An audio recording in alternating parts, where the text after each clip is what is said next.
Oke. Bismillahirrahmanirrahim. Assalamualaikum warahmatullahi wabarakatuh. Waalaikumsalam warahmatullahi wabarakatuh. Selamat siang, salam dan bahagia. Alhamdulillahirrabbilalamin. Wassalatu wassalamu ala asrofil anbiya'i wal mursalin wa ala alihi wa sahbihi ajma'in. Yang terhormat Bapak Kepala Sekolah yang sudah luar biasa memberikan semangat, dukungan, dan motivasinya kepada para calon guru penggerak SMP Negeri 16 Kota Serang, dan yang saya banggakan Bapak Ibu guru hebat yang sudah menyempatkan hadir pada kegiatan diseminasi pada hari ini.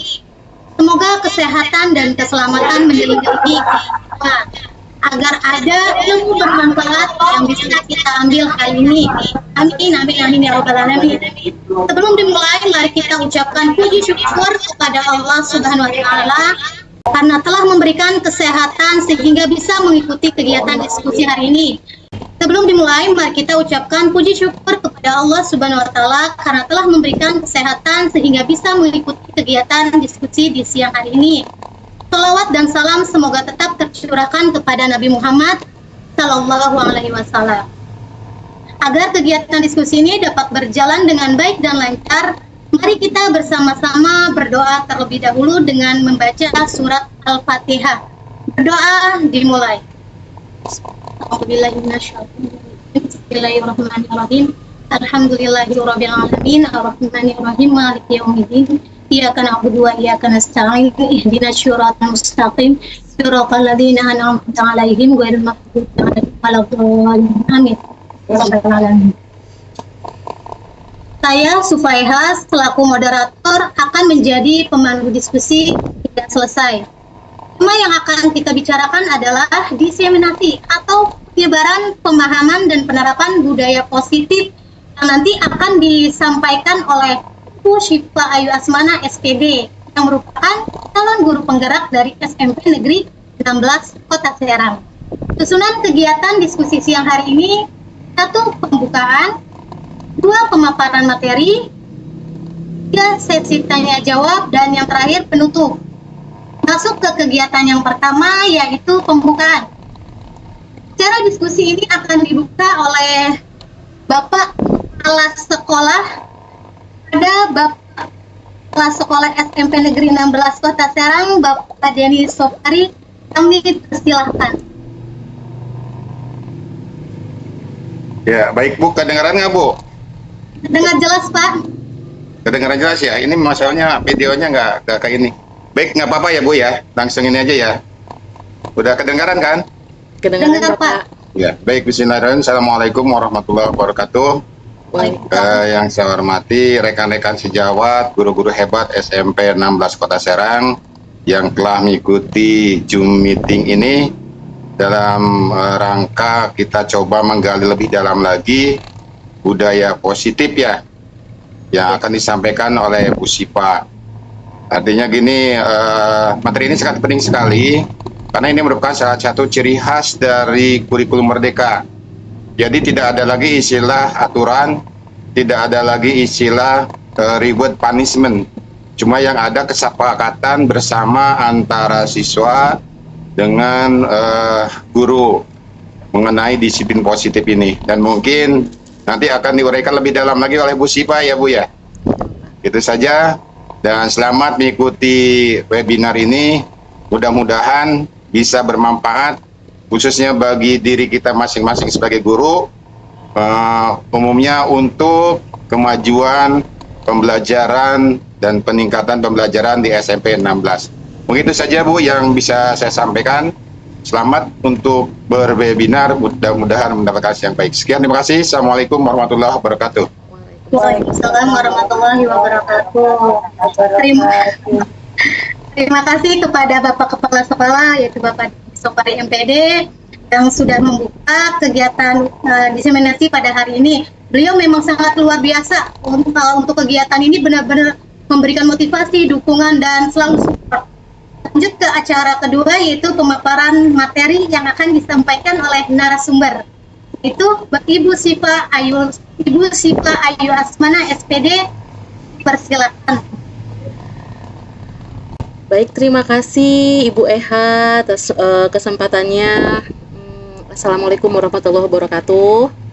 Waalaikumsalam warahmatullahi wabarakatuh. Sebelum saya memulai, saya ingin mengucapkan beribu-ribu terima kasih untuk Bapak Ibu yang telah menyediakan waktunya untuk hadir di acara diseminasi saya kali ini. Dan selain berterima kasih, saya juga ingin mengucapkan mohon maaf karena saya mengganggu waktu istirahat Bapak Ibu sekalian. Tapi semoga dengan Bapak Ibu hadir di acara saya ini, kita bisa sama-sama sharing. Izin berbagi ya Bapak Ibu, berbagi layar.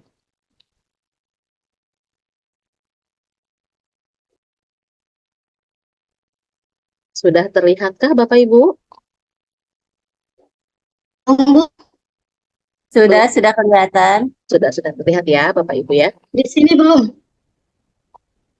Oke, sudah. Oke, sudah. Baik. Bapak Ibu, di kesempatan kali ini izinkan saya untuk memaparkan diseminasi pemahaman saya, penyebaran pemahaman dan penerapan pengalaman budaya positif di lingkungan SMP Negeri 16 Kota Serang. Bersama saya di sini Siva Ayu Asmana, calon guru penggerak angkatan 10 dari SMP Negeri 16 Kota Serang. Nah, Bapak Ibu, siang-siang nih, biar pada melek, saya ajak Bapak Ibu bermain dulu sebentar ya. Belum apa-apa, udah kita ngajak main dulu supaya apa tuh namanya, konsen. Sebentar, saya copy linknya terlebih dahulu ya Bapak Ibu. Nanti saya copy linknya di chat, kolom chat. Bapak Ibu nanti bisa langsung masuk ya. Ini dia kolom chatnya.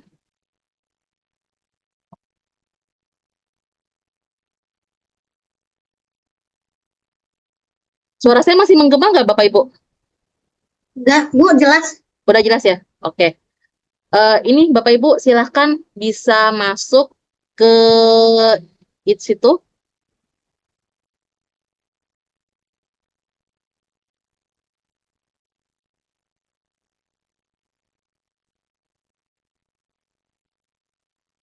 Sudah bisa masuk?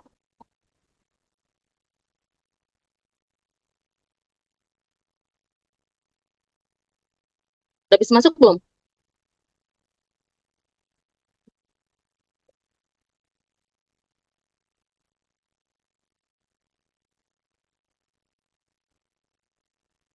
Udah bisa masuk?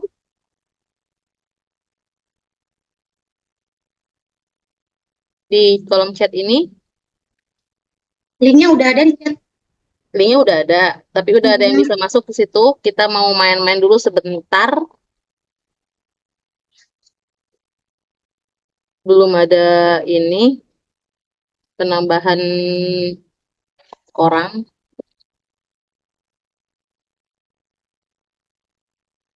Atau biar ini lagi deh. Harus nulis nama ya, Bu? Iya, tulis nama. Bisa nggak? Kalau enggak, coba. Ini saya sedang coba. Coba di link. Tadi saya udah tanggung yang ini. Coba sini, yang ini deh. Mohon maaf. Yang kedua. Maaf ya, yang kedua. Sudah? Tuh, sudah ada tinul ini. Yang masuk, berarti sudah ada yang masuk kah?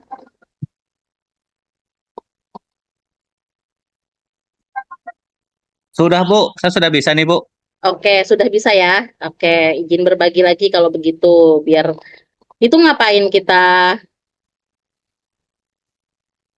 Nah, betul. Iya, ada yang udah ngegerak-gerakin. Siapa itu? Bapak Ibu, kita main puzzle ya. Puzzle ini, Bapak Ibu sama yang namanya puzzle mah udah bukan benda asing lagi ya. Nah, jadi yuk kita sama-sama bermain puzzle dulu di sini. Saling berkolaborasi di puzzle ini. Agung. Pak Agung main tarik-tarik aja tuh dia. So, Satuin dulu yang sisi-sisinya. Kita berkolaborasi. Ini yang atas nih belum ada ininya nih. Ini sama siapa nih? Yang ini nih. Udah narik ketarik nih.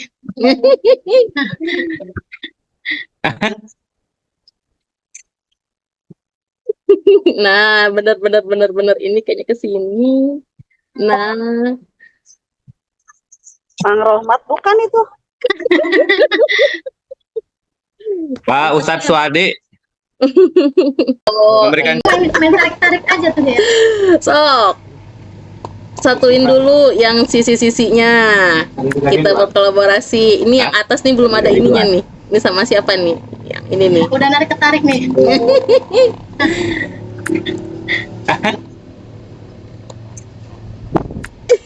Nah, benar. Ini kayaknya ke sini. Nah, Bang Rohmat bukan itu? Pak Ustadz Suadi itu ya. Nah. Banyak yang menarik. Iya. Lah sholat dulu lah. Akhirnya kata Sudah ketebak ya siapa itu ya? jangan tarik-tarik yang gedenya diam di tengah. Agung yang narik itu. Hah? Tuh. Diam tengah oh Nah, ya betul. Terus.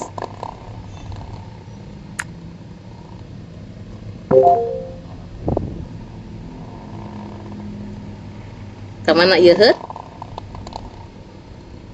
Iya. awas ini ing mana ing? Tuh ke bawahin nah. Kak dia ke pojok kak dia. Nah, Saya udah nggak bisa ngegerakin ya. Kesini ini nih, bermain kesini dengan nih. sinyal. Alhamdulillahirabbil alamin. Masih dua lagi nih Bu, belum Bu. Nah, udah. Nah, Bapak Ibu, kenal ya ini siapa ya? Pak Ki Hajar Dewantara. Iya, Ki Hajar Dewantara dengan semboyannya Ingarso Sungtulodo Ing Madyo Mangunkarso Tut Wuri Handayani. Pak Agung masih ingat artinya apa? Ingarso Sungtulodo. Sebagai itu Bu, pemberi contoh Bu, tauladan. Iya, di depan kita memberi teladan ya. Tulodonya Bu ya. Tulodo. Kalau Kita Ing memberikan Madyo Mangunkarso, Ing Madyo Mangunkarso itu berada di tengah-tengah Bu, kalau tidak salah Bu. Tut Wuri Handayani. Tutorialnya itu kalau tidak Gini ya. Kesini Ini nih, bermain kesini dengan nih. sinyal. Yeay. Alhamdulillahirabbil alamin. Yeay. Masih dua lagi nih Bu, belum Bu. Nah, udah. Nah, Bapak Ibu, kenal ya ini siapa ya? Pak Ki Hajar Dewantara. Ya, Ki Hajar Dewantara dengan semboyannya Ingarso Sungtulodo Ing Madyo Mangunkarso Tut Wuri Handayani. Pak Agung masih ingat artinya apa? Ingarso Sungtulodo. Sebagai itu Bu, pemberi contoh Bu, tauladan. Iya, di depan kita Tulodo, memberi teladan ada ya. tulodonya Bu ya. Tulodo. Kalau memberikan Ing contoh. Madyo Mangunkarso, Ing Madyo Mangunkarso itu berada di tengah-tengah Bu, kalau tidak salah Bu. Tut Wuri Handayani. Tutorialnya itu di belakang itu sebagai apa tuh Bu? Push pendorong. Iya, ya kurang lebih itu ya. Nah, gamenya itu biar pada melek, kita saling berkolaborasi, saling bekerja sama. Ternyata ya itu tadi, kalau bekerja sama kita bisa sama-sama kita bisa gitu. Nah, saya berbagi lagi ya, izin berbagi lagi di sini. Nah, kembali lagi ke materinya. Sini. Sudah terlihatkah?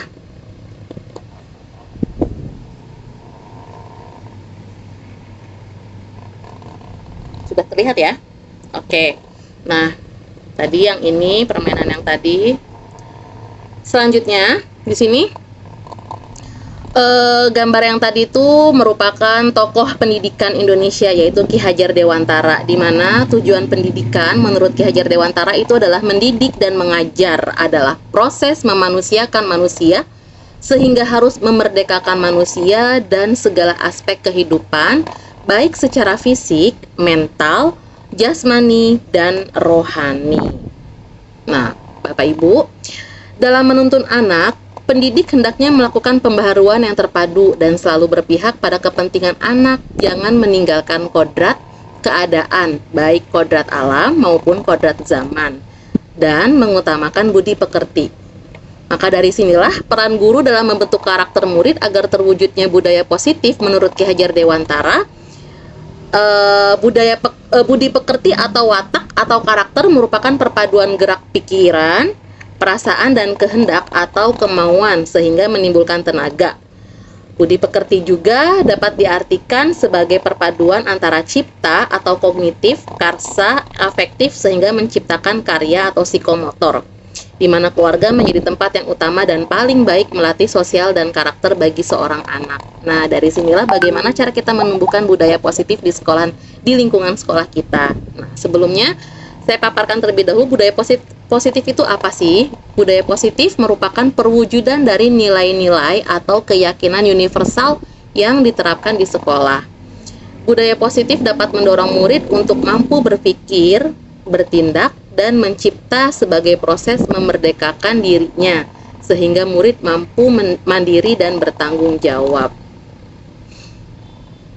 Konsep inti budaya positif terdiri dari beberapa bagian ya Bapak Ibu ya. Konsep intinya yang pertama di sini perubahan paradigma belajar, kemudian ada disiplin positif, kebutuhan dasar manusia, motivasi perilaku manusia, posisi kontrol guru, keyakinan kelas, dan segitiga restitusi. Nah, ini semua yang akan kita bahas nih di seri sekarang. Yang pertama pembelajaran dengan paradigma baru, gitu kan? Bentar.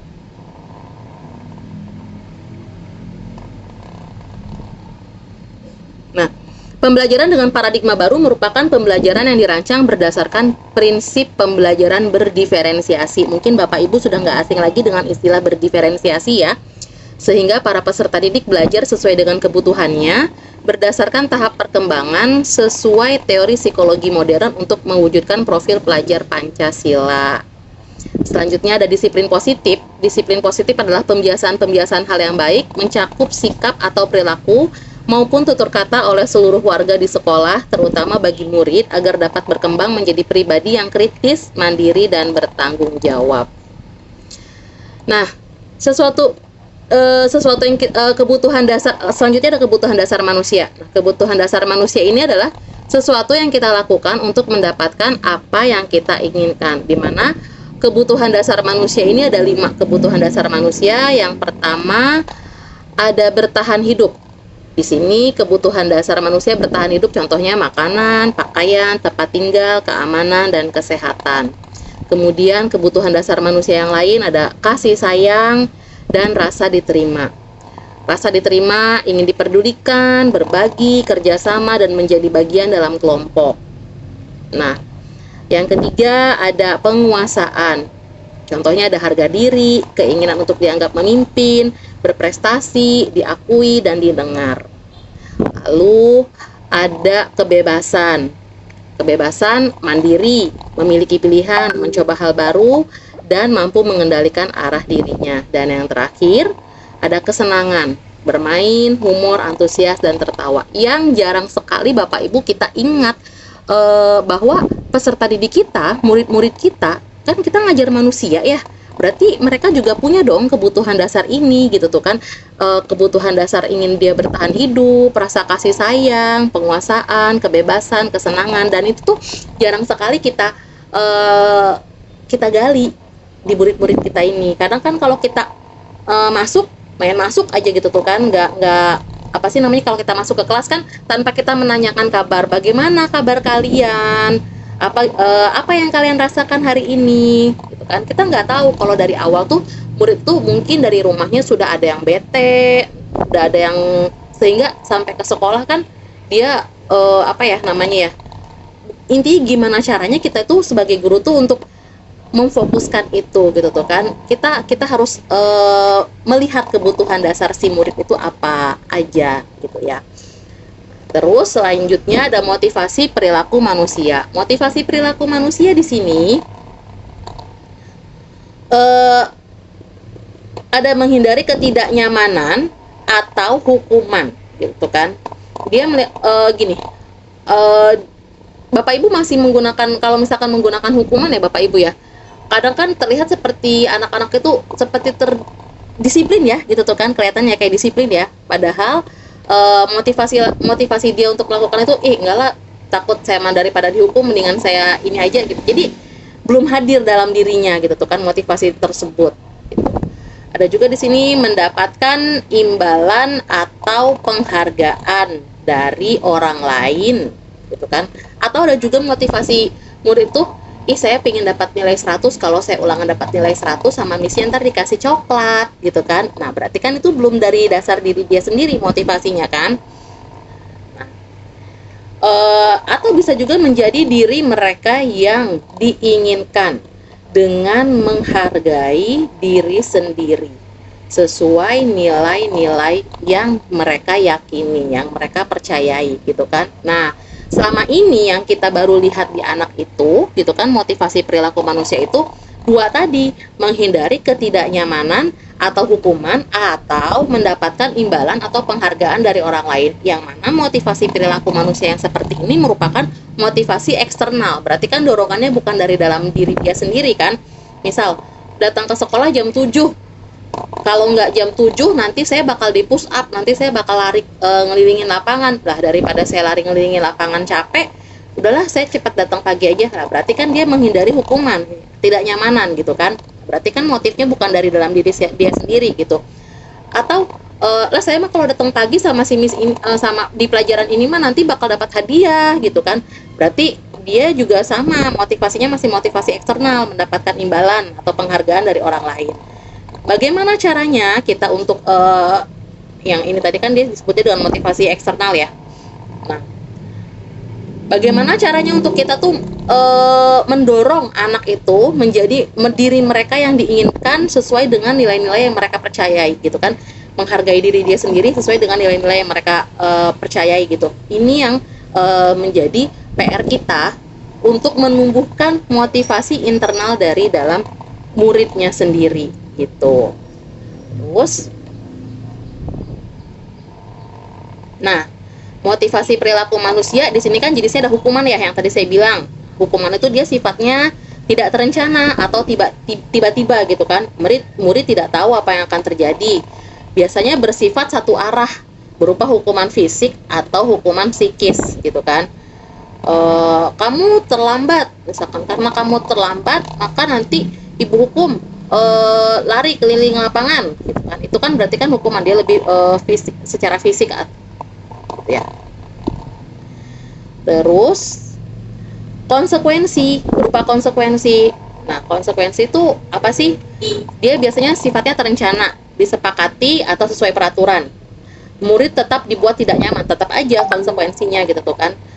Sikap guru selalu memonitor murid. Nah, atau sekarang ada yang tadi sudah disebutkan di awal oleh Bapak, ada yang namanya restitusi gitu kan.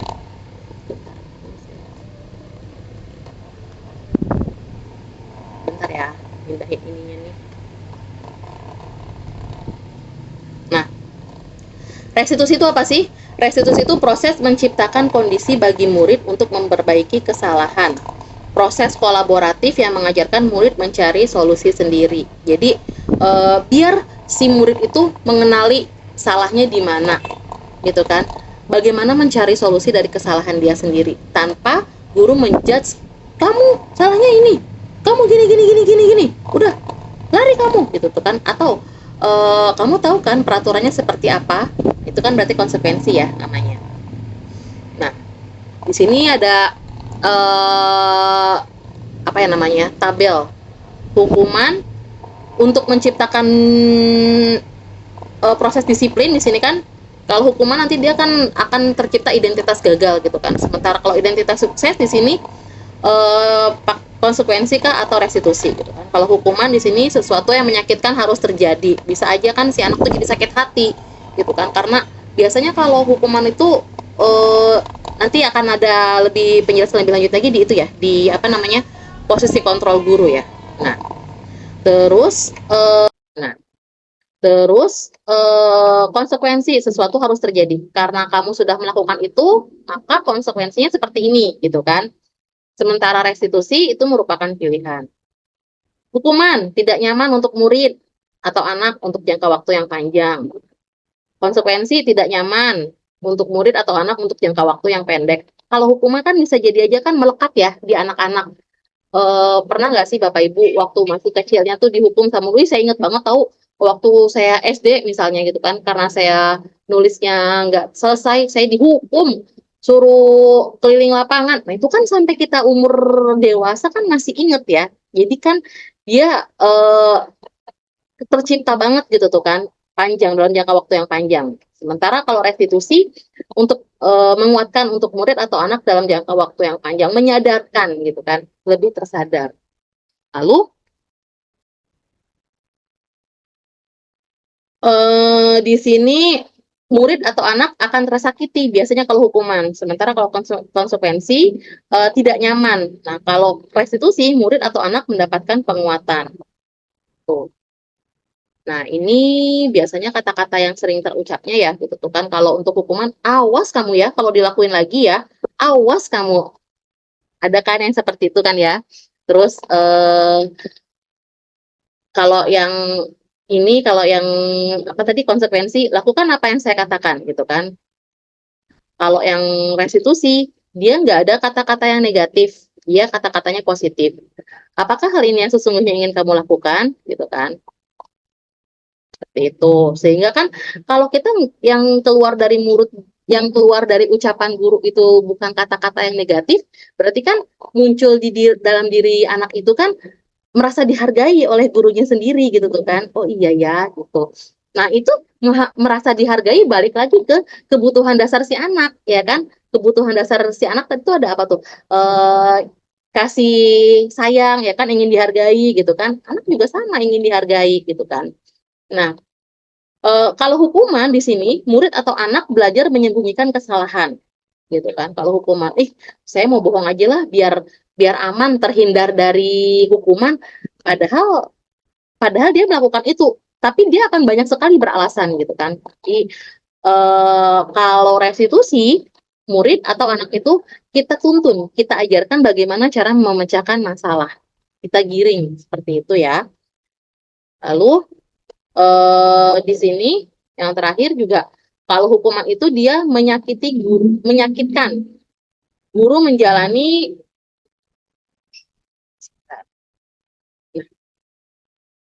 guru menjalani konsekuensi dengan menyalahkan, mengkritik, menyindir, merendahkan. Itu kan berarti apa ya? Jadi ke si muridnya itu ya, jadi bikin tidak percaya diri gitu ya. Kalau seperti itu. Kemudian kalau yang restitusi lebih menguatkan. Guru menyebutkan dengan cara keyakinan kelas, membimbing kerangka acuan berpikir, restitusi murid anak. Ya. Nah, di sini yang tadi saya sebutkan, posisi kontrol seorang guru. Posisi kontrol seorang guru, di sini ada 5 posisi kontrol seorang guru. Bisa sebagai penghukum, bisa sebagai pembuat merasa bersalah, bisa sebagai teman, bisa sebagai pemantau, bisa sebagai manajer. Nah, penghukum.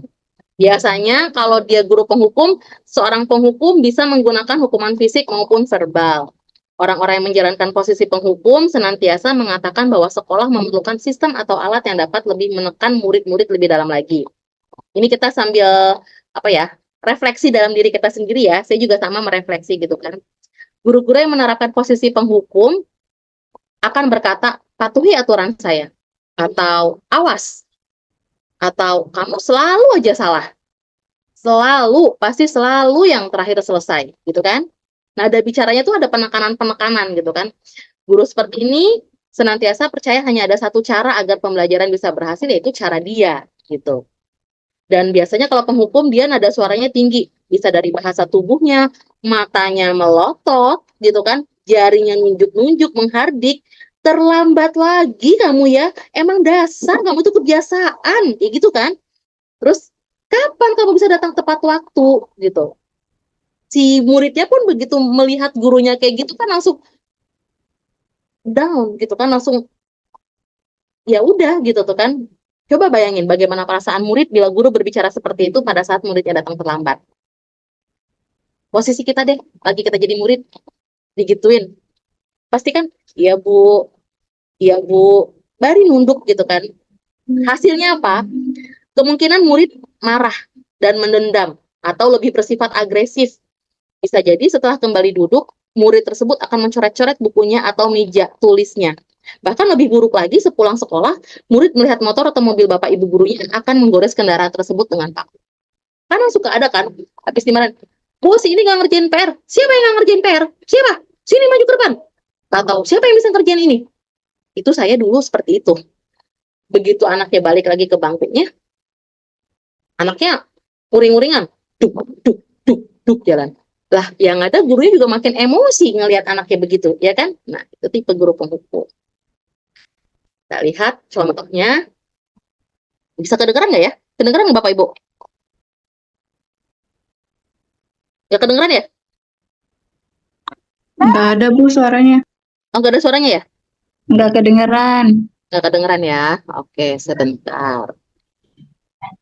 Ini saya udah bikin videonya, tapi kok nggak kedengeran suaranya. Kenapa ya? Padahal saya udah tadi tes. Coba lagi ya.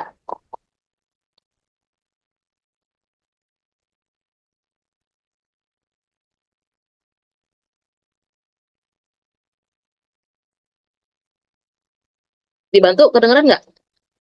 Suaranya belum terdengar, Bu. Belum terdengar juga? Iya. Saya izin pakai 2 device deh kalau kayak gini. Ya.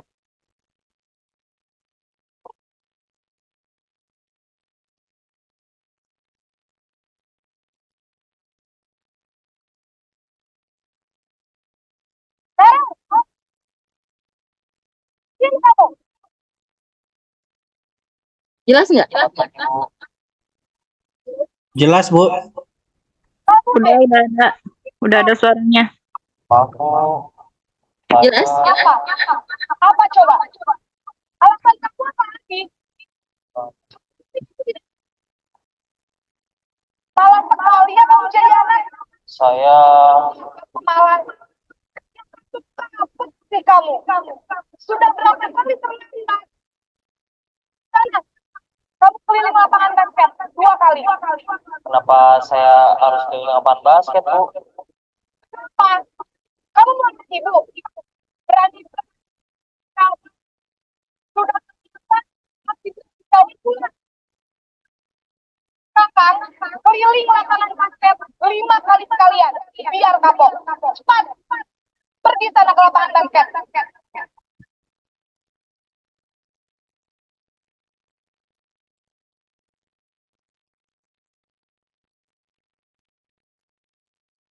Nah, itu tadi ya Bapak Ibu ya.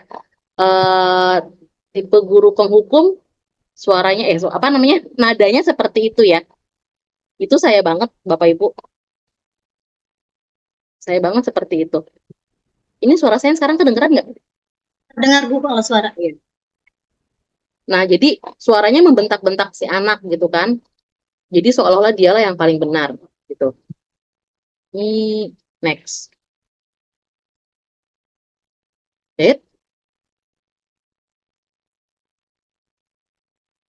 Nah, tipe yang kedua yaitu pembuat merasa bersalah. Pembuat merasa bersalah. Tadi ini videonya. Nah, tipe guru posisi kontrol guru yang kedua itu adalah pembuat merasa bersalah. Biasanya guru akan bersuara lebih lembut. Pembuat rasa bersalah akan menggunakan keheningan yang membuat orang lain merasa tidak nyaman, bersalah, atau rendah diri. Kata-kata yang keluar dengan lembut akan seperti, Ibu sangat kecewa sekali dengan kamu. Atau, berapa kali Bapak harus bilang?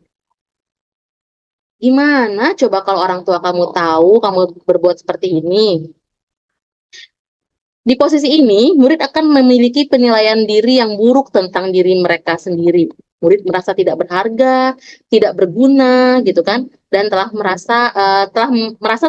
mengecewakan orang-orang yang disayanginya, gitu kan. Membuat merasa bersalah ini nada suaranya selalu memelas, halus, sedih, bahasa tubuh mereka tuh merapat pada anak, lesu. Contohnya, Adi, kamu ini bagaimana ya? Kan kamu udah janji dengan ibu tuh terlambat lagi. Kamu kenapa ya senang sekali mengecewakan ibu tapi suaranya datar gitu kan? Nah, coba Bapak Ibu bayangkan, bagaimana perasaan murid bila ditegur seperti ini?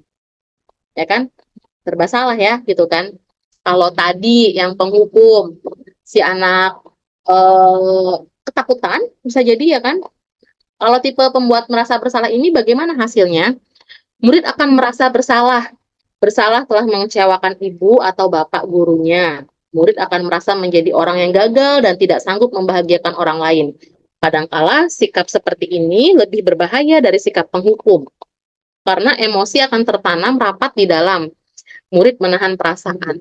Jadi nggak meluap ya. Kalau si penghukum kan tadi kan emosinya langsung meluap. Jadi sama-sama emosi. Dia nggak terima, dimarahin sama gurunya, dia melakukan tindakan-tindakan yang lain. Nah, kalau yang pembuat merasa bersalah, guru tipe ini nanti akan menghasilkan murid yang jadi apa ya, minder ya, gitu kan. Jadi tidak penuh percaya diri si murid itu. Contohnya seperti ini.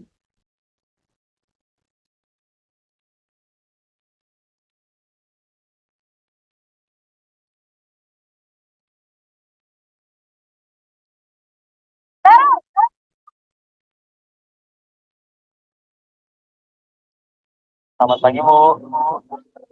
Naren, kamu kenapa lagi, nah? Ya Tuhan, Naren. Kamu senang ya bikin itu susah ya? Nanti ibu yang ditegur bapak kepala sekolah. Nah, disangka ibu tidak bisa bertindak apa. Tuh, gimana ini? Maaf, Bu. Duh, Gusti, Naren, kamu suka ya kalau ibu ditegur bapak kepala sekolah? Terus, kan ibu harus tulis absen di buku absen. Ini kamu sudah sering dong. Ibu harus apa coba? Maaf, Bu. Maaf sekali. Ya sudah, lain kali jangan bikin ibu susah lagi ya nak ya. Ibu tidak akan kuat lagi kalau kamu begini terus. Bisa jantungan kalau ibu ditegur bapak kepala sekolah. Karena cepat sekolah. Maaf ya, Bu. Maaf sekali. Nah, si Naren ini kan jadi merasanya serba salah terus ya gitu tuh kan. Maaf. Jadi dia tuh merasa sudah mengecewakan orang yang dia sayangi. Seperti itu ciri dari pembuat rasa bersalah. Posisi kontrol yang selanjutnya ada sebagai teman. Guru pada posisi ini tidak akan menyakiti murid, namun akan tetap berupaya mengontrol murid melalui persuasi, melalui ajakan-ajakan. Posisi teman pada guru bisa negatif ataupun positif. Positif di sini berupa hubungan baik yang terjalin antara guru dan murid. Guru di posisi teman menggunakan hubungan baik dan humor untuk mempengaruhi seseorang. Mereka akan berkata, ayolah bantu demi Bapak ya, gitu kan. Ayo, ingat nggak bantuan Bapak selama ini? Gitu ya. Jadi kayak ngomongnya kayak sama teman gitu. Jadi seolah-olah memposisikannya itu bukan antara guru dengan murid lagi. Hal negatif dari posisi teman ini, bila suatu saat guru tersebut tidak membantu mereka, murid akan kecewa dan berkata, saya pikir Bapak atau Ibu teman saya, gitu kan.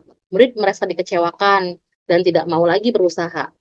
Jadi hati-hatilah si murid ini kan ketika si gurunya itu nggak membantu anaknya kan, dia merasa selama ini kan saya sudah membantu Bapak Ibu. Nah, gitu.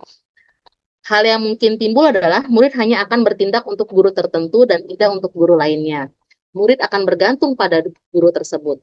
Biasanya nada suara untuk sebagai teman ini ramah, akrab, suka bercanda, dan bahasa tubuhnya itu merapat pada murid, mata dan senyumnya jenaka, gitu kan. Jadi layaknya kita berbicara dengan teman aja gitu kan. Hasilnya bagaimana? Murid akan merasa senang dan akrab dengan guru seperti ini. Ini termasuk dampak yang positif sih sebetulnya Bapak Ibu ya. Hanya saja di sisi negatifnya murid menjadi tergantung pada guru tersebut gitu kan. Jadi dia pinginnya sama guru itu aja gitu kan. Bila ada masalah dia merasa bisa mengandalkan guru tersebut untuk membantunya. Akibat lain dari posisi teman, dia hanya akan berbuat sesuatu bila yang nyuruh adalah guru tersebut. Dan belum tentu berlaku yang sama dengan guru atau orang lain gitu kan. Ya karena itu tadi, karena dia merasa sudah nyamannya di situ sama si guru itu gitu kan, maunya sama guru itu aja terus. Seperti apa ya? Kok udah keterima kasih? Jauh banget. Ntar.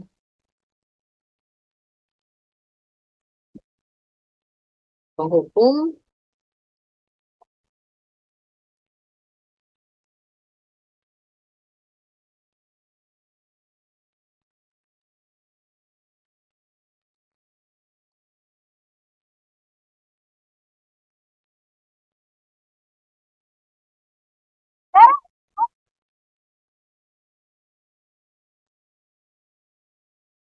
Selamat pagi, Bu.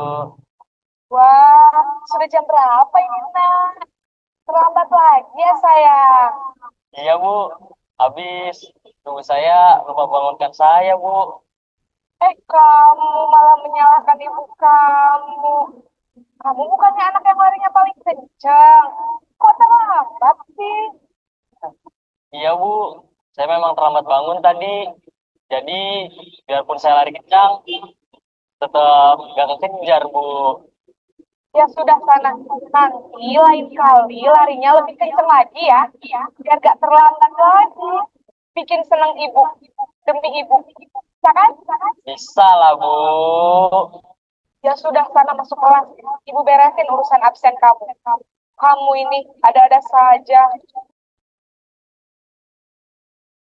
Nah, si anak ini nanti nurutnya cuma sama si ibu ini doang gitu kan. Tapi kalau misalkan kebetulan hari itu yang jaga di lapangan bukan ibu ini, misalkan Pak Agung misalnya, lain cerita gitu kan. Ya kan Pak Agung ya?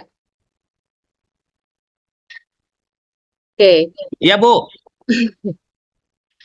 Lanjut, tipe posisi kontrol selanjutnya ada pemantau.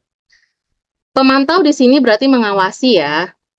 Pada saat kita mengawasi, kita bertanggung jawab atas perilaku orang-orang yang kita awasi. Posisi pemantau berdasar pada peraturan-peraturan atau konsekuensi. Pertanyaan yang diajukan seorang pemantau biasanya seperti ini. Kamu tahu peraturannya apa? Apa yang telah kamu lakukan? Kamu tahu kan sanksi atau konsekuensinya apa? Biasanya seperti itu ya kata-kata yang sering keluar dari tipe guru seorang pemantau. Seorang pemantau sangat mengandalkan penghitungan, catatan, data yang dapat digunakan sebagai bukti atas perilaku seseorang. Posisi ini akan menggunakan stiker, slip catatan atau daftar cek, di mana posisi pemantau sendiri berawal dari teori stimulus respon yang menunjukkan tanggung jawab guru dapat mengontrol murid. Biasanya pemantau dia memiliki nada suaranya datar, bahasa tubuhnya yang formal. Ya. Nah, hasilnya nanti murid memahami konsekuensi yang harus dijalani karena telah melanggar satu peraturan sekolah. Konsekuensi ini berarti kan, guru tidak menunjukkan suatu emosi yang berlebihan, menjadi marah atau membuat merasa berbuat salah. Murid tetap dibuat tidak nyaman, yaitu harus tinggal kelas pada waktu jam istirahat dan mengerjakan tugas. Kan konsekuensi ada juga murid merasa tidak nyamannya gitu kan. Guru tetap harus memantau murid pada saat mengerjakan tugas di jam istirahat karena murid tidak bisa ditinggalkan seorang diri. Lebih seperti inilah adegannya.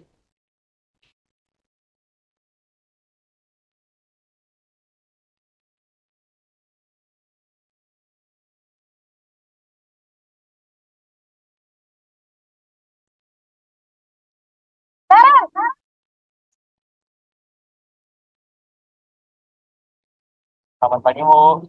Naren, apa peraturan sekolah kita tentang jam berapa kita harus masuk sekolah, Nak? Kita harus sekolah jam 7, Bu. Iya, betul. Sekarang sudah jam 7.20. Naren sudah tahu konsekuensinya jika terlambat hadir. Paham, Bu. Saya harus tinggal kelas pas jam istirahat selama 20 menit. Ya benar, konsekuensinya demikian. Jadi nanti jam 9.30 pas istirahat, kamu harus tinggal di kelas, kerjakan tugas tambahan untuk ketertinggalan kamu, ya. Baik, Bu.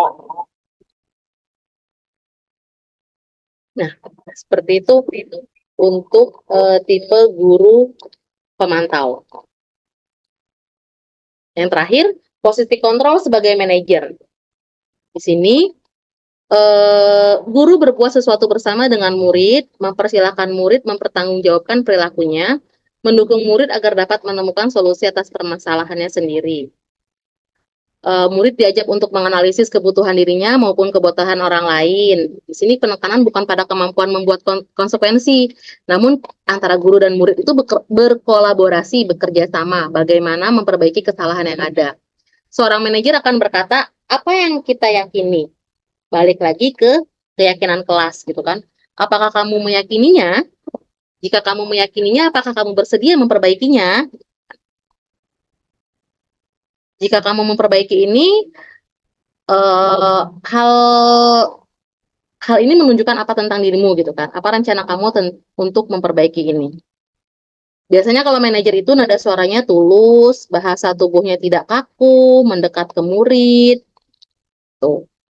Hasilnya nanti fokus pada murid, bukan untuk membahagiakan guru atau orang tua. Murid sudah mengetahui adanya suatu masalah dan sesuatu perlu terjadi bila guru mengambil posisi pemantau. Guru akan melihat apa konsekuensinya, apa peraturannya, namun pada posisi manajer, guru akan mengembalikan tanggung jawab pada murid untuk mencari jalan keluar permasalahannya, tentunya dengan bimbingan si guru. Seperti ini ya.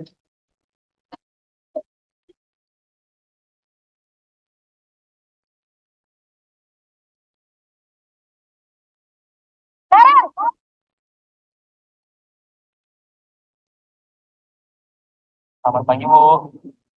Selamat pagi, Naren. Maaf, Bu. Saya terlambat. Ya, sekolah masuknya jam 7, sekarang sudah jam 7.20. Jadi sekarang bagaimana ini, Naren? Maaf, Bu. Saya lupa setel alarm saya semalam. Baiklah, menurut kamu, keyakinan sekolah yang mana yang perlu kamu tingkatkan? Menghargai diri sendiri dan orang lain mungkin ya, Bu. Setuju. Jadi, apakah Naren meyakini prinsip saling menghormati tersebut? Iya, Bu. Saya meyakininya.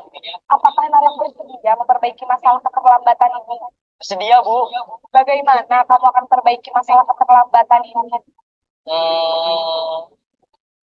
Saya akan coba untuk tidak lupa menyetel alarm saya, Bu. Baik, kalau Naren lupa menyetel alarm di rumah, ada orang yang kira-kira bisa bantu mengingatkan tidak? Ada, Bu. Kakak saya, Kak Emma. Ada lagi selain Kak Emma? Selain Kak Emma, ada ibu saya. Baik, jadi yang mengingatkan Naren adalah Kak Emma dan ibu ya. Kira-kira akan mulai setel alarm kapan nih, Naren? Setelah pulang sekolah, akan segera saya lakukan. Baik, jadi Naren akan setel alarm untuk bangun besok pagi dan akan diingatkan oleh kakak dan ibunda Naren ya. Ada lagi yang mungkin perlu dilakukan, Naren? Agar tidak terlambat bangun lagi. Tidak ada, Bu. Baik, Naren. Terima kasih untuk kerjasama kamu. Sekarang kamu perlu kembali ke kelas untuk belajar. Baik, Bu. Terima kasih. Nah, dari sini kan Bapak Ibu tidak ada suara yang meninggi gitu kan, dan si anak pun bisa mencarikan solusi untuk permasalahannya dia sendiri gitu ya. Itu tipe manajer. Oke. Rehat dulu sebentar nih Bapak Ibu. Kira-kira tebak-tebakan dulu yuk. Menurut Bapak Ibu, posisi kontrol apakah aku? Kalau nada bicaranya seperti ini, saya kecewa sekali dengan kamu. Yo, Bapak Ibu, siapa yang bisa tahu? Ini kira-kira Penghukum, Bu. Penghukum. Penghukum? Penghukum, Bu. Ada yang lain? Saya pernah begitu soalnya. Kecewa. Pernah dikecewakan maksudnya? Iya, Bu. Enggak, maksudnya saya setelah ketika menemukan permasalahan dengan murid, Ya. saya pernah mengeluarkan kata-kata mirip lah seperti itu gitu Bu. Oke, berarti tipe posisi kontrol penghukum ya. Ya, menurut saya penghukum betul Bu. Coba kita lihat. Oh, Ting ting, karena kan saya kecewa kalau penghukum. oh iya Bu ya. Iya kan. Kalau pembuat merasa bersalah tadi, ingat lagi di yang sebelumnya itu kan membuat, nih kalau dia bilang saya kecewa sekali sama kamu, berarti kan si ininya tuh siapa namanya, si gurunya tuh kan akan menghasilkan muridnya, oh iya ya saya sudah mengecewakan orang yang saya sayangi, orang yang dekat dengan saya gitu kan ya. Ya, Lagi Bu. ada lagi. Bu, Ya. kalau misalkan bacanya seperti ini gimana Bu? Mana Bu? Maaf Bu, ke slide sebelumnya Bu.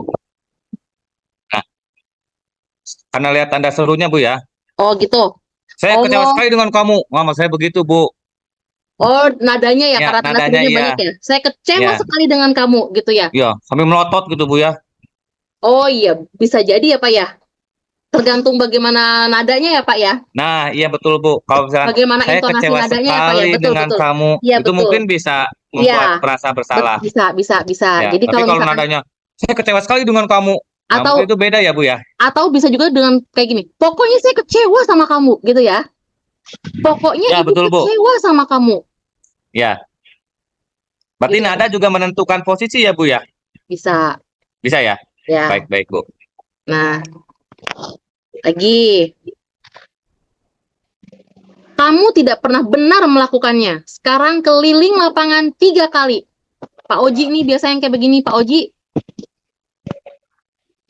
Penghukum, Bu. Penghukum, Bu. Penghukum. Kamu tidak pernah melakukan. Oke, coba kita lihat. Iya. Udah kebayang ya kalau kayak gini aja udah kebayang si guru itu ngomongnya kayak gimana kan? Sambali melotot gitu kan ya. Tulak pinggang gitu kan, nunjuk gitu kan. Berarti dia udah pasti penghukum. Lagi. Kira-kira bagaimana kamu akan memperbaiki masalah ini? Teman? Ada lagi? Manajer. Manajer? Ada lagi? Teman, manajer, apa ada yang bilang penghukum kalau kayak gini? Enggak mau. Enggak ya? Oke, kita lihat manajer. Kenapa manajer? Karena kan di sini kan si murid ini kan kita giring untuk mencari atau menemukan masalahnya ya, solusinya ya. Tuh. Ada lagi nggak nih ya? Ayolah lakukan demi Bapak Ibu. Teman. Iya, ini teman ya. Ini mah demi gitu kan. Sip, teman. Oke, benar sekali. Kamu terlambat 15 menit. Apakah kamu sudah mengerti konsekuensi yang dilakukan bila terlambat? Apa?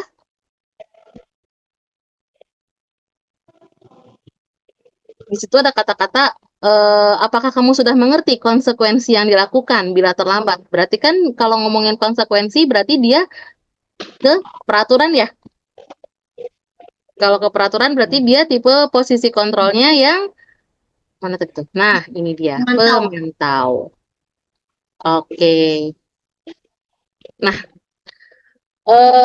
untuk menciptakan budaya positif juga kita yang selanjutnya itu ada membuat keyakinan sekolah atau keyakinan kelas, di mana keyakinan kelas merupakan kesepakatan kelas yang diyakini bersama guru dan murid dengan harapan dapat meningkatkan kedisiplinan murid. Keyakinan kelas berupa pernyataan universal dibuat dalam bentuk positif dan bersifat abstrak. Keyakinan kelas hendaknya tidak terlalu banyak sehingga mudah diingat dan dipahami. Ya.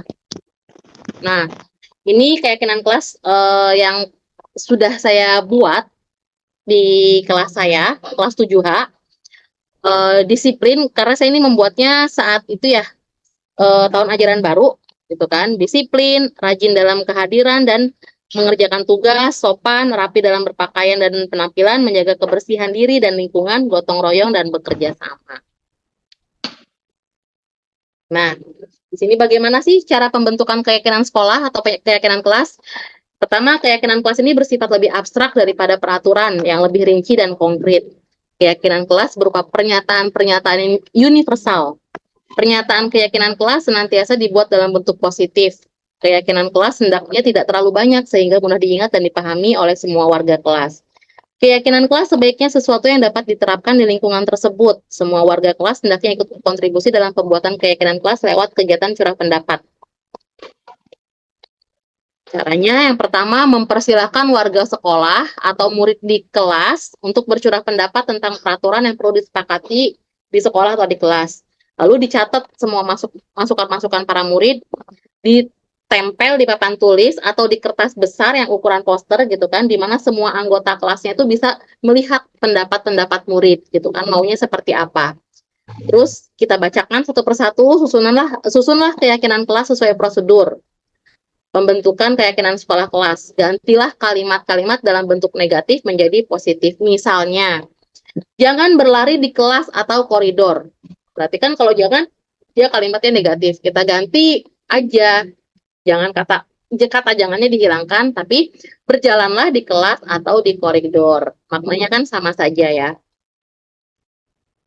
Kemudian sesudah mendengar sesudah menyusun keyakinan kelas gitu kan dan mencatat semua masukan-masukan para murid, membacanya, tinjau kembali daftar curah pendapat yang sudah dicatat. Mungkin akan mendapati bahwa pernyataan yang tertulis di sana masih banyak yang berupa peraturan-peraturan. Lalu ajak warga atau murid untuk menemukan nilai kebajikan atau keyakinan yang dituju dari peraturan tersebut. Misal, berjalan di kelas atau mendengarkan guru atau datang tepat waktu, berada di bawah satu payung, itu kan sama aja ya, yaitu saling menghormati. Jadi nilai kebajikannya saling menghormati gitu kan, anak-anaknya tuh saling menghormati itu bisa jadi berjalan di kelas, mendengarkan guru, datang tepat waktu gitu kan, atau bisa juga nilai kebajikannya hormat gitu kan. Keyakinan inilah yang dimasukkan dalam daftar untuk disepakati. Kegiatan ini juga merupakan pendalaman pemahaman untuk peraturan keyakinan kelas.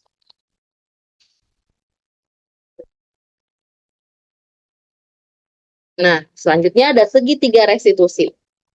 Segitiga restitusi itu suatu proses dialog yang dijalankan guru atau orang tua agar dapat menghasilkan murid yang mandiri dan bertanggung jawab.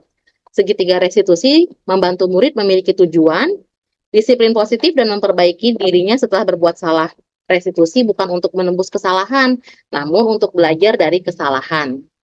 Di mana tahapannya di sini ada 3 ya Bapak Ibu untuk segitiga restitusi ini. Yang pertama ada menstabilkan identitas. Menstabilkan identitas ini berdasarkan prinsip membuat kesalahan adalah bagian dari proses pembelajaran yang nantinya akan menggeser. Bapak Ibu, saya masih rekam layar kan ya? Ya. Rekam layar, screen berbagi layar. Berdasarkan menstabilkan identitas di sini berdasarkan prinsip membuat kesalahan adalah bagian dari proses pembelajaran yang nantinya akan menggeser identitas gagal ke identitas sukses. Yang kedua, validasi tindakan yang salah. Berdasarkan prinsip setiap perilaku berupaya memenuhi suatu kebutuhan tertentu. Yang ketiga, menanyakan keyakinan. Murid akan diberi pertanyaan-pertanyaan bermakna untuk memunculkan motivasi intrinsik sehingga mampu mengaitkan keyakinannya dengan tindakan yang salah. Jadi, sekarang kalau misalkan kita ketemu sama berhadapan dengan anak yang berbuat salah, kita nggak bisa lagi langsung ngejudge, kamu salah, kamu udah ini, biarkan aja dulu, kita tanya dulu, kamu tahu kesalahannya apa, seperti itu. Kita melalui tahapan segitiga restitusi dari menstabilkan identitas, validasi tindakan yang salah, dan menanyakan keyakinan. Tujuannya apa? Tujuannya kembali lagi supaya murid itu kebutuhan dasar murid itu terpenuhi, gitu kan? Ada rasa murid ingin dihargai. Nah, ini saya sudah ada contoh kasus ya Bapak Ibu ya. Untuk pemecahan segitiga restitusi seperti apa contohnya? Sini. Ketika jam istirahat, Andini dan Hajijah asik bermain di kelas. Namun tanpa sengaja, Hajijah mematahkan pulpen Andini sehingga membuat Andini marah dan terjadi pertengkaran antara keduanya. Ini anak-anak saya ini. Seperti apa skenario penyelesaiannya? Silakan duduk Andini. Andini, barusan Ibu dapat laporan dari Sofiatul, katanya kamu bertengkar sama Hadijah. Apa benar? Iya Bu, aduh saya kesel banget sih Bu sama Hadijah. Kenapa keselnya? Hadijah mengatakan pulpen saya Bu. Oh gitu, wajar ya. Kalau Ibu jadi kamu juga, Ibu pasti bakalan kesel ya. Terus kamu ngapain? Nah, tahap tadi di awal tadi nih Bapak Ibu, itu merupakan tahap yang pertama. Menstabilkan identitas. Ya, saya ulangi lagi nih. Lagi ke hijahnya. Saya bertengkar dan menarik kerudung Hadijah sampai copot. Nah, kamu pasti punya. Maaf. Saya balik dari sini aja.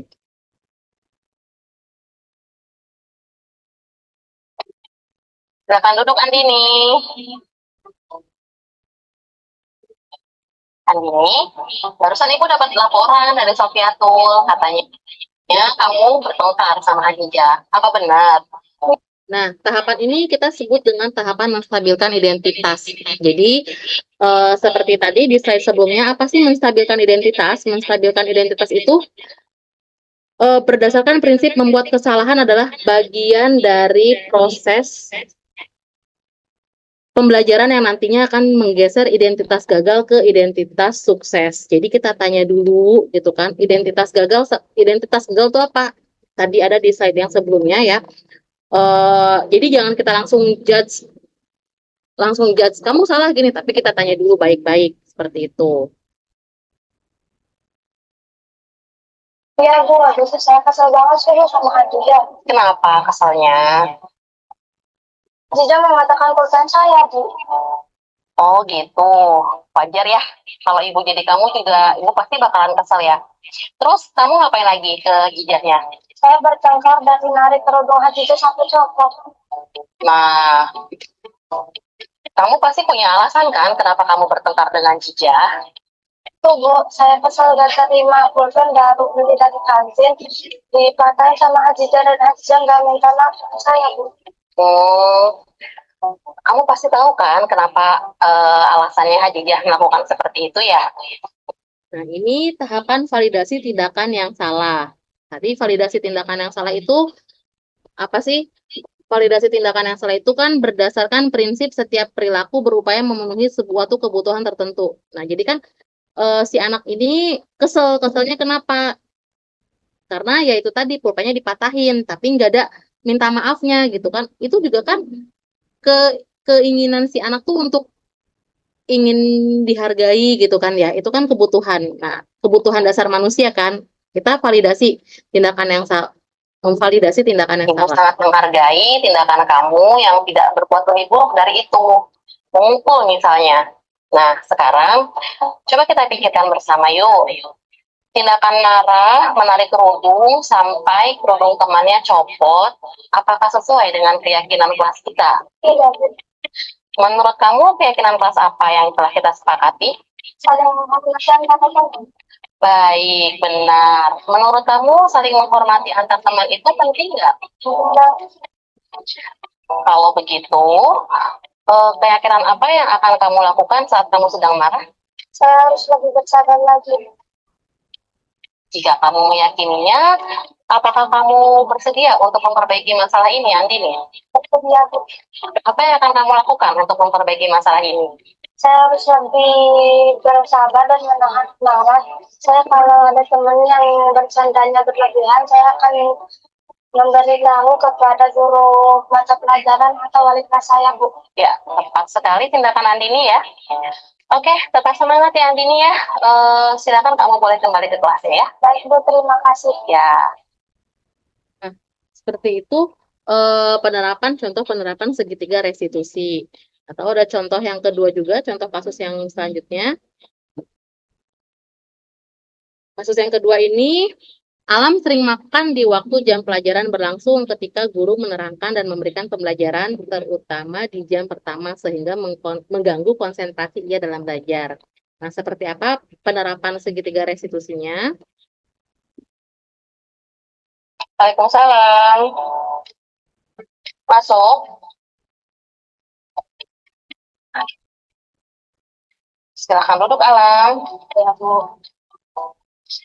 Alam, Ibu panggil ke sini untuk kita berbincang sebentar ya. Ya, Bu. Kamu pasti tahu kenapa dipanggil oleh Ibu ke sini. Ya, Bu. Tadi saya pas pelajaran pertama, saya makan, Bu. Alam, Ibu udah berapa kali loh lihat kamu makan di kelas lagi Ibu ngajar. Ya, Bu. Menurut Alam, perbuatan yang kamu lakukan dengan makan di jam pelajaran berlangsung itu benar apa salah? Tidak benar, Bu. Alam, berbuat kesalahan itu manusiawi ya. Ya, Bu. Setiap orang pasti pernah berbuat kesalahan. Yang terpenting kita bisa belajar dari kesalahan tersebut dan berusaha untuk memperbaikinya. Setuju? Ya, Bu. Alam, kita cari solusi bersama ya. Alam, kamu makan di jam pelajaran pertama ya. Kamu makan di jam pelajaran berlangsung pasti punya alasan. Boleh Ibu tahu kenapa? Ya, Bu, saya sering makan saat jam pelajaran berlangsung karena saya belum sarapan dari rumah, Bu. Saya jadi sakit karena belum makan. Makanya saya makan, Bu. Oh begitu, lain kali Alam sarapan terlebih dahulu ya sebelum berangkat sekolah, karena sarapan itu sangat penting dan dapat meningkatkan konsentrasi belajar di sekolah saat belajar. Ya, Bu. Baik Alam, kamu tahu kan keyakinan kelas yang sudah kita sepakati? Tahu. Kamu makan saat jam pelajaran berlangsung sesuai dengan keyakinan kelas kita nggak? Tidak, Bu. Menurut kamu, keyakinan kelas apa yang udah kamu langgar? Disiplin, Bu. Terus kalau menurut kamu, disiplin itu penting apa enggak? Penting, Bu. Karena kalau saya sarapan terlebih dahulu sebelum pergi sekolah makan, saya bisa menghargai dan menghormati teman dan guru. Ya, betul sekali Alam. Menghargai dan menghormati itu penting dan sangat bermanfaat untuk kita. Kalau kita dapat menghargai dan menghormati orang-orang yang ada di sekitar, maka kita dapat melatih rasa kepedulian. Iya, Bu, saya menyesal sering makan saat jam pelajaran berlangsung. Saya mohon maaf ya, Bu. Iya, Alam. Sikap yang baik sudah kamu lakukan dengan cara meminta maaf. Menurut kamu, apa yang akan kamu lakukan agar kamu tidak datang terlambat lagi ke sekolah? Saya akan sarapan terlebih dahulu di rumah, Bu, supaya saat pelajaran saya nggak sakit lagi karena lapar. Baik, Alam. Kamu sudah menemukan solusinya, dan Ibu akan bekerja sama dengan orang tua kamu agar kamu bisa sarapan terlebih dahulu sebelum kamu berangkat ke sekolah. Nah, sekarang silakan kamu kembali ke kelas ya. Terima kasih, Bu. Ya, seperti itu ya Bapak Ibu, salah satu contoh dari penerapan segitiga dengan menggunakan segitiga restitusi posisi kontrol sebagai manajer. Dalam hal ini bahasa tubuh dan nada yang digunakan itu masih lembut gitu kan, tidak keras. Nah, itu tadi, dan ini dia slide yang kita tunggu-tunggu.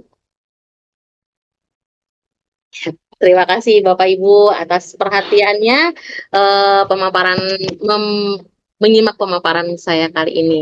Saya kembalikan lagi ke moderator. Mangga Ibu Eha. Oke, luar biasa sekali ya tadi pembahasan dari narasumber, yaitu Ibu Siva Ayu Wasmana SPD mengenai budaya positif. Jujur saya sendiri sebagai guru jadi merasa tersentil nih Bu, ya karena secara tidak langsung kita sering sekali yang namanya menghukum siswa. Nah, sekarang masuk ke sesi ketiga, yaitu sesi tanya jawab.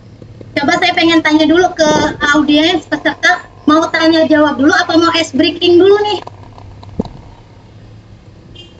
Mau langsung tanya jawab apa mau ice breaking? Es cendol Bu. Es dulu, es. Oh, es, oke, kita es dulu ya. Jadi ada ice breaking tapi minta tolong ya, on cam ya. Minta tolong on cam ya. Masih ada yang off, coba minta tolong on cam-nya.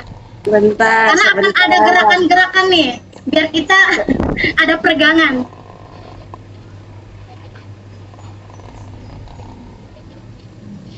Ya, langsung cari kerudung. Oke, jadi perintahnya, ikuti apa yang saya perintahkan. Ikuti apa yang saya perintahkan. Jangan ikuti jika tidak ada kata bu di depannya. Bisa dipahami tidak? Coba diulangi. Ulangi. Pelan-pelan, Bu. Ikuti apa yang saya perintahkan. Jangan ikuti jika tidak ada kata bu di depannya. Contoh dulu nggak? Kita contoh dulu ya. Iya, boleh, Bu. Oke. Kata bu pegang kepala. Jangan diikuti, dikasih. Pegang pipi. Tidak salah karena di Oh iya, nggak ada Bu EH-nya. Hanya nih. Iya benar. Sudah fokus? Oh Sudah iya, paham? oke. Oke, jadi kalau tidak ada kata bu EH-nya, nggak usah pegang apapun itu, karena apa yang saya perintahkan jika ada kata bu EH di depan. Oke, mulai? Oke, ya. Kata bu EH, pegang hidung. Pegang mata. Ada belum fokus lagi. Aduh. Pegang pipi. Kata Bu EH, pegang telinga. Pegang alis. Wah, hebat, nggak ada yang salah. Coba satu kali lagi nih. Kata Bu EH, senyum yang paling manis.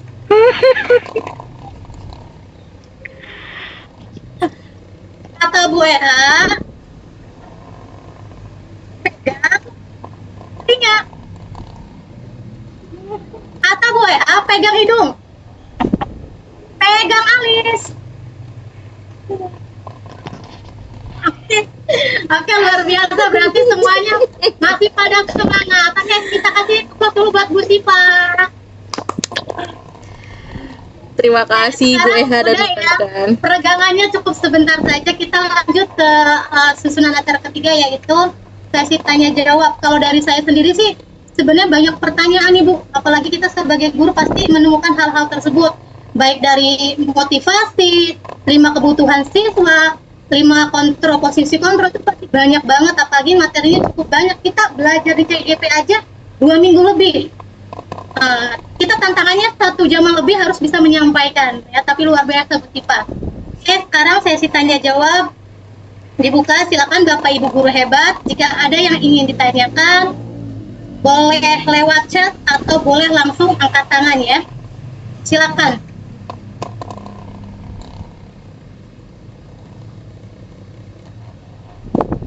Atau kalau nggak ada, nggak apa-apa, bisa diakhiri.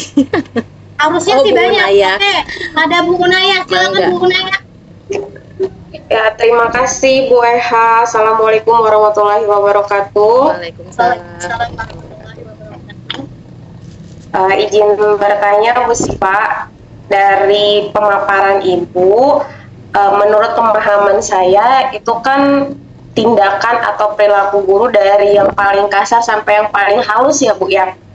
Nah, yang ingin saya tanyakan berdasarkan pengalaman saya sebagai orang yang rada emosian, kita sudah melakukan tindakan ke anak dengan cara halus, dari konsep yang halus dulu nih.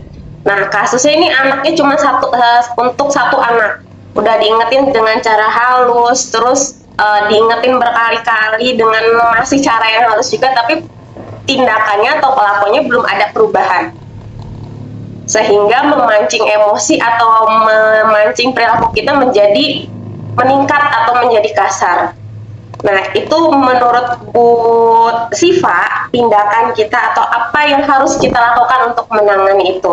Sedangkan dari pemaparan Ibu, ternyata tindakan kasar itu tidak baik juga untuk dilakukan. Terima kasih. Wassalamualaikum warahmatullahi wabarakatuh. Waalaikumsalam warahmatullahi wabarakatuh. Makasih Bu Terima Un. kasih Bu Naya. Pertanyaannya luar biasa nih emang ya. Kita Iya, kadang suka begitu juga, benar. Apalagi kalau kesabarannya setipis itu ya Bu Siva. Silakan Bu Siva. Baik, saya izin coba menjawab ya Bu Un. Memang benar sekali Bu Un. Kita ini mendidik anak di zaman sekarang gitu kan, tantangannya luar biasa sekali gitu kan. Saya pun sama dengan saya juga memiliki pertanyaan yang sama dengan Bu Un, tapi kembali lagi penerapan segitiga restitusi ini tidak bisa kita lihat prosesnya langsung berubah. Jadi kita tuh nggak bisa mengharapkan si anak langsung bim salabim langsung berubah gitu tuh kan, langsung berubah aja gitu tuh, nggak bisa Bu Un. Jadi memang butuh proses. Kita udah diingetin sekali namanya segitiga restitusi kan, memang kita melalui tahapan-tahapan. Yang pertama apa sih tadi tuh, mengidentifikasi diri ya, menstabilkan identitas. Terus yang kedua validasi tindakan yang salah. Yang ketiga menanyakan keyakinan. Nah itu tiga proses itu memang harus kita lalui gitu tak. Tidak boleh ada yang hilang gitu tuh kan. Jadi cukup panjang namanya segitiga restitusi itu. Jadi intinya kalau anaknya masih tetap bandel, masih tetap ya terus lagi kita lakukan treatment lagi, terusan aja. Jadi memang di sini dituntut dari kitanya yang benar-benar harus sabar. Ketika kita gemes gitu kan, udah kesel banget, calm dulu, tarik napas dulu, ya udah. Nanti di lain waktu kita lanjutin lagi, kita kasih treatment lagi. Terus aja kita treatment. Si anak ini kan butuh perhatian khusus dari kita. Anak ini melakukan hal yang seperti itu tuh kenapa? Balik lagi ke kebutuhan dasar manusianya tadi, kebutuhan dasar si anaknya tadi, gitu kan. Balik lagi. Jadi sebelumnya itu kalau saya sih belajar dari materi ini, oh berarti kalau kayak gitu mau nggak mau kita ini harus lebih kenal lagi dengan anak kita gitu kan. Bayangin Bu, satu kelas kita ngajar berapa siswa dengan unik ya mereka itu kan gitu tuh kan, dengan sifat-sifatnya yang unik gitu kan, dan kita memang harus kenal gitu tuh, kita harus lebih tahu lagi. Walaupun memang nggak, istilahnya ada aja dari 43 anak itu ada yang bener-bener unik gitu kan, dia balik lagi kebutuhan dasar manusianya, oh dia tuh caper kayak gitu. Oh ya udah, kita kasih treatment lagi, Intinya yang mau saya jawab di sini, kita nggak bisa mengharapkan prosesnya langsung jeder, langsung berubah si anak itu gitu. Tapi butuh proses, butuh waktu. Itu Bu Uun, semoga kita bisa diberi kesabaran. Semoga kita bisa diberi kesabaran untuk membimbing, menuntun anak-anak kita. Ada lagi yang mau menambahkan? Silakan Bapak Ibu guru hebat, adakah yang mau menambahkan? Pak Jarkoni mau menambahkan? Iya, boleh sedikit menambahkan Bu ya. Mangga. Dari pertanyaan Bu Nayah tadi. Jadi memang segitiga restitusi ini tidak bisa dilakukan serta-merta langsung anak itu akan berubah, memang ya betul sekali. Cuma memang ketika segitiga restitusi ini kita sudah jalankan, setidaknya target kita itu adalah bagaimana anak itu terbangun motivasi internalnya. Ya, jadi tugas kita sebagai guru itu ketika kita melakukan segitiga restitusi, itu targetnya adalah melatih anak bagaimana mereka terbangun motivasi internalnya gitu. Karena memang yang selama ini dilakukan oleh guru itu peran kontrolnya itu kan sebagai tadi yang disebutkan Bu Siva itu ya, penghukum, pembuat merasa bersalah, teman, dan paling banter ya kita pemantau gitu. Sangat jarang memang saya juga menemukan dari paparan Bu Siva tadi, guru yang punya peran sebagai manajer, itu sangat jarang. Kenapa? Ya tidak salah juga, karena memang di bangku kuliah juga yang kita dapatkan adalah teorinya adalah teori behaviorisme gitu, bahwa anak itu bisa berubah dengan pendekatan reward and punishment gitu. Sehingga banyak sekali guru yang menggunakan punishment gitu, karena percaya bahwa siswa akan berubah ketika melakukan kesalahan dan diberikan punishment. Nah, ternyata perubahannya itu semu gitu ternyata. Kenapa? Karena mereka berubah itu karena ada sesuatu yang ditakuti. Nah, tapi dari pemaparan Bu Siva tadi, segitiga restitusi itu bagaimana ya membangun anak supaya muncul motivasi untuk berubahnya itu memang dari diri dalam si anak itu gitu. Nah, itu disebut dengan motivasi internal gitu. Jadi memang Bu Un, tugas kita bersama gitu untuk melakukan tahapan segitiga restitusi ini, mulai dari membuat kesepakatan kelas atau keyakinan kelas. Nah, itu memang harus diyakini bersama gitu. Keyakinan kelas ini disepakati oleh kita bersama. Seperti itu. Tambahan sedikit saja. Begitu Bu Siva. Terima kasih Bu Eha. Terima kasih Pak Jarkoni. Terima kasih Pak Jarkoni yang sudah menambahkan dari pertanyaan tadi dipertanyakan oleh Bu Naya. Memang ya, kalau misalkan berbicara motivasi internal itu emang rada susah. Kita seringnya mendapatkan motivasi itu motivasi dari eksternal. Ini emang tugas yang berat ini Bu Siva ya. Tapi memang harus ini, karena internal itu paling bagus. Coba ada yang lagi yang ingin mau ditanyakan? Silakan. Oh iya, Bapak Ibu guru hebat, silakan untuk absensi bisa lihat di kolom chat ya. Ada yang mau ditanyakan lagi? Silakan. Boleh dari chat ataupun langsung.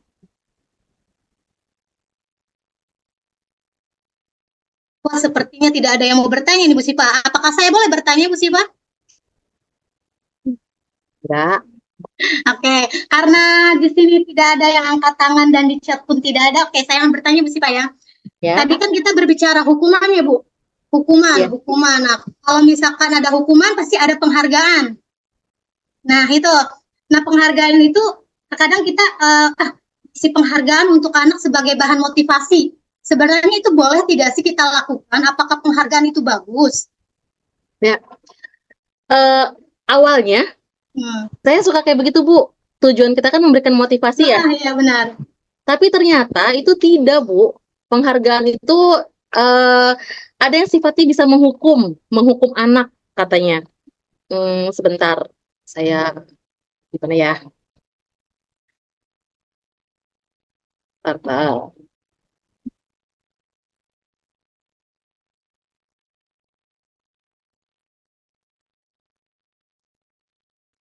Jadi si penghargaan ini katanya penghargaan tuh dia bisa menghukum anak, terus dihukum oleh penghargaan katanya dia kan, dihukum oleh penghargaan. Lalu ada apa lagi nih? Saya sambil lihat dulu sebentar.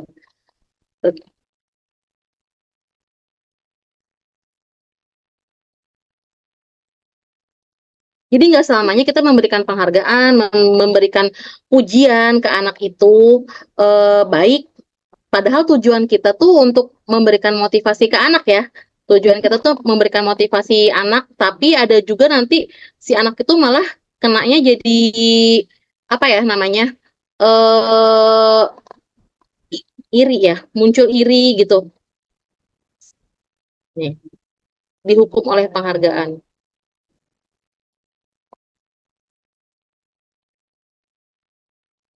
Lama sekali. Ya intinya nggak selamanya baik Bapak Ibu. Itu penghargaan itu. Berarti ketika kita di kelas jangan terlalu sering kasih penghargaan ke anak ya, apalagi dalam bentuk benda gitu ya. Iya. Nah tadi kata Bu Siva benar ya. Mungkin nanti kita ngasih nih ke satu orang siswa, ada siswa-siswa yang lain iri. Benar. Nah dari situ mungkin efeknya tidak baik. Ya seperti itu mungkin ya. Jadi efeknya nggak baik. Iya, karena ada rasa iri itu kan. Walaupun niat awalnya kita tuh untuk memberikan motivasi gitu tuh kan, biar si anak itu dia jadi tertantang, tapi di anak yang lain tuh merasanya jadi dia mulu, dia lagi gitu. Nah akhirnya kan saya jadi introspeksi diri nih Bu. Untuk untuk menahan tidak memberikan penghargaan yang berlebihan kepada anak. Iya. Terima kasih Bu Siva. Mengingat waktu ternyata kita sudah melebihi batas nih ya. Luar biasa. Bapak guru hebat ini. Gimana Bu Eha? Sepertinya Bu Eha putus-putus suaranya. Sudah hampir mau jam. Ya, kalau kegiatan virtual hari ini berjalan dengan lancar, berjalan dengan baik. Mudah-mudahan menjadi ilmu yang bermanfaat untuk kita semua. Amin. Selalu diberikan kesehatan dan perlindungan dari Allah. Ya, sekarang untuk penutup, mari kita sama-sama akhiri dengan membaca doa penutup majelis. Bismillahirrahmanirrahim. Astagfirullah wa atubu ilaih. Sekian dari saya, mohon maaf kalau misalkan ada salah. Saya sebagai moderator dan Bu Siva sebagai narasumber undur diri. Wassalamualaikum warahmatullahi wabarakatuh. Terima kasih banyak Bapak Ibu semua. Waalaikumsalam. Ya, sama-sama Bu Siva. Semangat. Terima kasih Bu Siva, Bu Eha. Terima kasih Bu Siva. Desi. Hati-hati di jalan pulangnya. Oke. Makasih Bu Siva. Hati-hati di jalan pulangnya. Bu Siva, semangat. Makasih.